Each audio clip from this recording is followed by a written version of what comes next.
Hello, xin chào các bạn đã quay trở lại với review 5 phút. Ở cuối tập 170, sau khi từ trong sát trận trở ra, Thạch Hạo đã liền tới thông linh giới và tẩn cho đám tay sai của truyền nhân tiên điện một trận. Không lâu sau, Đả Thần Thạch đã dẫn Thạch Hạo và Thanh Y đi tới một khu rừng hoang vắng, nơi đây tràn ngập mùi hôi thối và khó chịu. Dừng lại quan sát một hồi, trao đổi với nhau một chút, xong xuôi, Đả Thần Thạch lại tiếp tục bay đi, Thạch Hạo cùng Thanh Y cũng theo sát phía sau. Sau đoạn đường ngắn di chuyển, cả ba cũng dừng lại. Theo lời Đả Thần Thạch, nó nhớ lúc trước ở đây có một cái tế đàn cổ. Nhìn ngó một hồi, Đả Thần Thạch lại tiếp tục lắp bắp và nói cho hai người biết những gì mà lúc trước mình thấy được.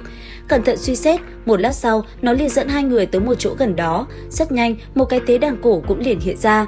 Ngay lập tức, Thạch Hạo và Nguyệt Thiền liền cùng nhau bước tới. Nhìn về phía tế đàn, hai người phát hiện ra một tên thanh niên đang ngồi ở giữa. Rất nhanh, Thạch Hạo đã liền hướng về phía tên kia và cùng hắn ta võ mồm một hồi. Nói xong, Đả Thần Thạch rốt cuộc cũng phải hành động. Chỉ trong tích tắc, lôi điện trong cơ thể nó bạo phát, Đả Thần Thạch liền lao thẳng về phía luồng ánh sáng bên ngoài tế đàn. Thế nhưng lần này, nó lại không thể phá được trận pháp mà bị luồng ánh sáng kia hất văng ra xa, trên miệng kêu la thảm thiết. Cứ thế, nó giả bộ bất tỉnh. Thấy vậy, Thanh Y cũng liền nói với Thạch Hạo nên tự mình động thủ, trận pháp ở nơi này khá mạnh, cần phải ra tay bắt lấy người trong đó. Nghe vậy, Thạch Hạo cũng gật đầu. Rất nhanh, trong tay anh ấy, một luồng ánh sáng màu vàng xuất hiện. Sau đó, động thiên khổng lồ cũng liền hóa lớn rồi lao thẳng vào bên trong cái tế đàn cổ kia. Chỉ trong tích tắc, động thiên đã phá nát luồng ánh sáng bảo vệ tế đàn.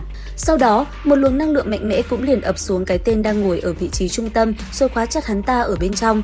Nhất thời, một luồng áp lực xuất hiện, nó liền áp chế tên kia khiến hắn không thể nhúc nhích. Nhìn hắn ta, Thạch Hạo thanh âm vang lên quát: "Nói cho ta biết, truyền nhân tiên điện đang ở đâu?"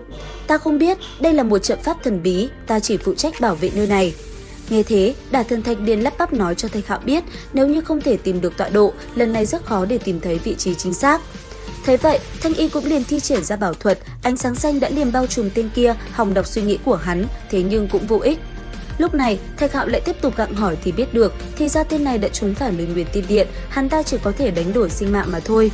Bởi thế, Thạch Hạo liền giúp hắn chấm dứt đau đớn. Rất nhanh, anh ấy liền sai Đả Thần Thạch hành động.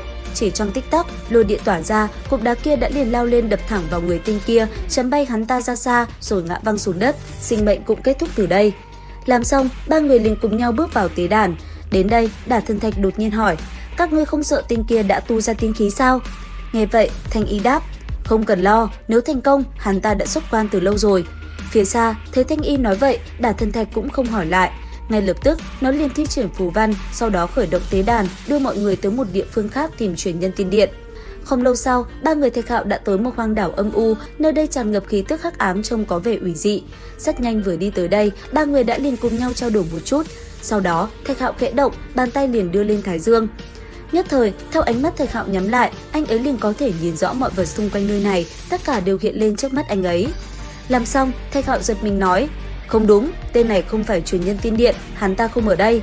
Lời nói Thạch Hạo vừa dứt, bên trong hang động đột nhiên xuất hiện một thanh âm vang lên quát: "Các ngươi làm sao tìm được chỗ này? Ngươi là ai mà cũng có nhân tiên ấn?" Nghe vậy, con hung thú kia không nói gì, rất nhanh nó đã liền lao ra bên ngoài. Thấy thế, Thanh Y vội vàng nhắc nhở Thạch Hạo, nàng nói: "Đây là long huyết tổ ngạc, dị chủng hiếm có, theo nàng biết, tiên địa có 2 con, nó sống từ thời tiên cổ đến giờ." Nghe vậy, Thạch Hạo nhìn con sinh vật kia quát lớn nói: "Ngươi là tôi tớ của truyền nhân tiên điện, hắn đâu rồi?" "Ta là chiến tướng thứ nhất, trước giờ không phải tôi tớ." Dứt lời, nó tức giận liền lao về phía Thạch Hạo, muốn lấy mạng anh ấy. Thế nhưng, sau một hồi giao chiến, nó vẫn bị Thạch Hạo cho ăn hành. Cuối cùng, Thạch Hạo đánh ra một đòn tuyệt sát, thân thể con hung thú kia liền nổ tung. Đến đây, Thạch Hạo hô lớn quát: "Truyền nhân tiên điện bại trận lăn ra đây, ngươi không phải đã bị tẩu hỏa nhập ma rồi chứ hả?" Thế nhưng, khi tiếng quát kia vang lên, lại chẳng có ai thèm đáp lại. Ngay lập tức, mọi người liền đi vào bên trong hang ổ của con sinh vật kia kiểm tra thử. Bất ngờ, mọi người phát hiện trong hang ổ của long huyết tổ ngạc lại có rất nhiều đồ tốt. Thấy vậy, Đả Thần Thạch hai mắt sáng lên, trên miệng lắp bắp nói: của ta, của ta." Dứt lời, nó liền hướng về những món đồ tốt kia và thu lấy. Phía sau, Thạch Hạo cùng Thanh Y cũng cẩn thận quan sát.